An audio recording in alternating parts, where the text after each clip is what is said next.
I am not recommending this device, especially at the price point. It is not worth it. It doesn't look good. It doesn't feel good. It's way too busy, and the case is not flush with the back of my phone. I don't like that. I think that's poor manufacturing. That's poor engineering. $50 is a lot of money. You can get 3 cases that look exactly the same, that do the exact same feature without the OtterBox logo for the same price. What's up, my Pungios? Andy Vlogs. Excited to share with you guys this content here. Back to back again. Told you, check out the playlist for all of the different cases I'm reviewing for the 13 Pro Max. Nonetheless, as the title suggests, we're going to be going over the OtterBox that was available on the Apple Store at the time that the Pro Max was released. This is the Aneu series from Otter, and we're going to review it. We're going to see if that $49.99 price point is worth it. That's 50 bucks. Oh, man, what am I doing to myself?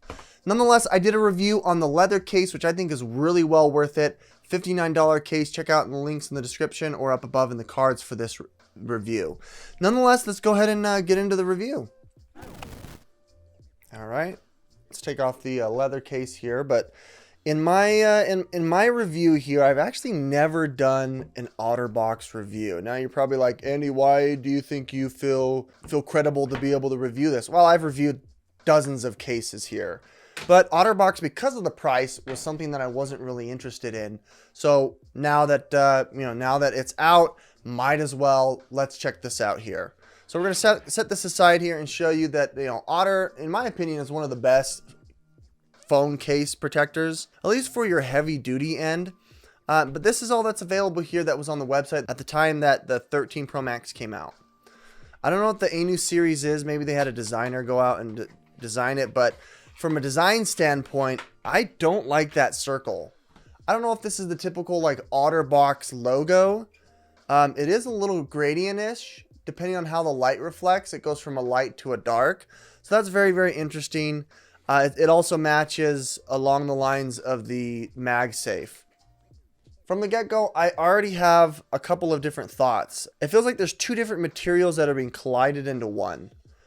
You're noticing a little bit of bending.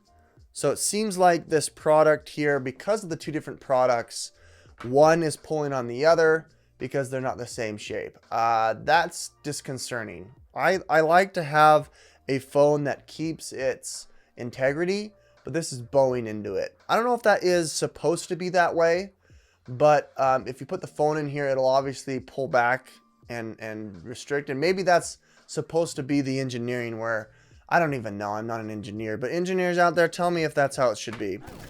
All right, going in depth here of the case, as you can see here, you've got this softer plastic. I don't know the different grade or the different types, but it's clearly different than the plastic on the side of the phone case. You've got that raised little lip here for the camera bump. That's gigantic, like I said in my review, but that sucker raises a good, 1/16 of an inch, because it has to make sure and clear that tallest camera.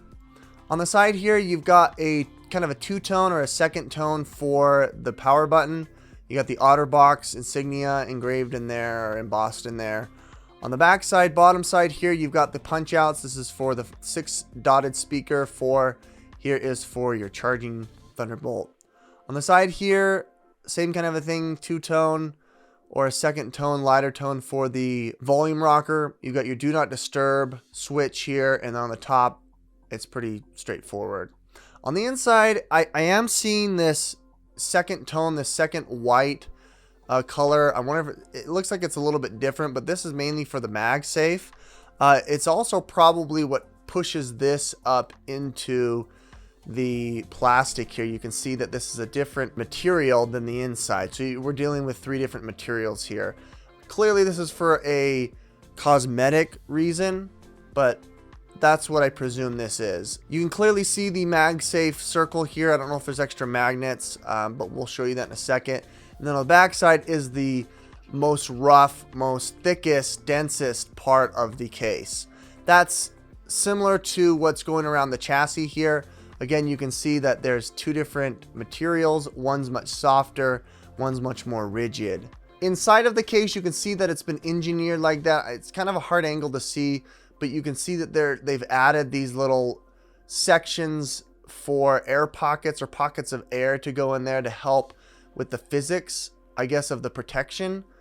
So I've heard and read that this type of engineering, which is kind of pretty common in the industry, they do that. So, you know, they use the physics of air to work towards protecting your camera. In the corner here, you can see that same engineering where they've added, you know, raised areas for when your corner fits there, that it's not necessarily pushed all the way up against the case, but rather it's got a cushion of air that's presumably tight, airtight. So when you do hit on impact, it is able to have the higher probability of protecting from damage. Way too much nerding out. Let's just go ahead and place it in the case here. All right, so I usually go from the bottom and then press it in and then have the top go in as well. It is a very, very firm fit, I can feel.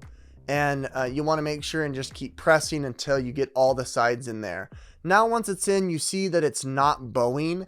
I'm not noticing any extra air bubbles caused by the bowing here. That could again be the engineering, or it could just be bad machine work. Nonetheless, you can see that this is significantly raised more than my other case.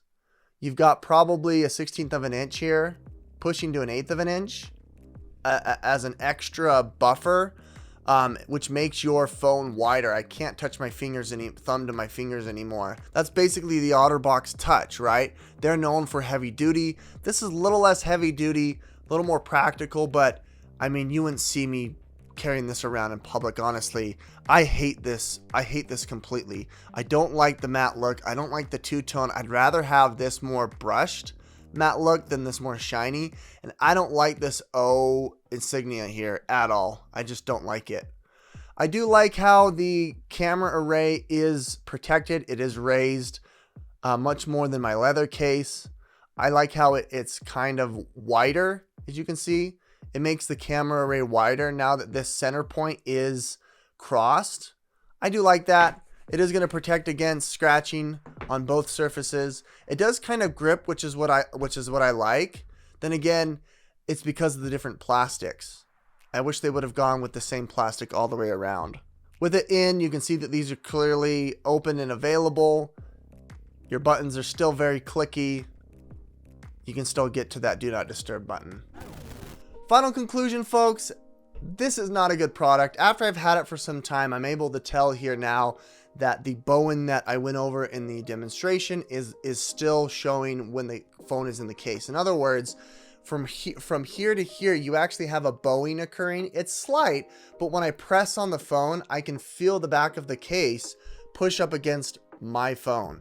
That means that the case is not flush with the back of my phone. I don't like that. I think that's poor manufacturing. That's poor engineering.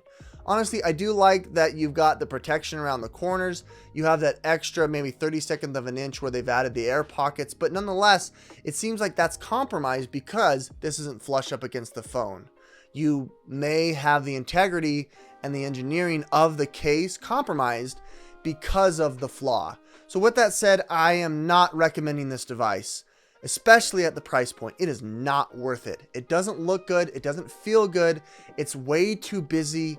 And $50 is a lot of money.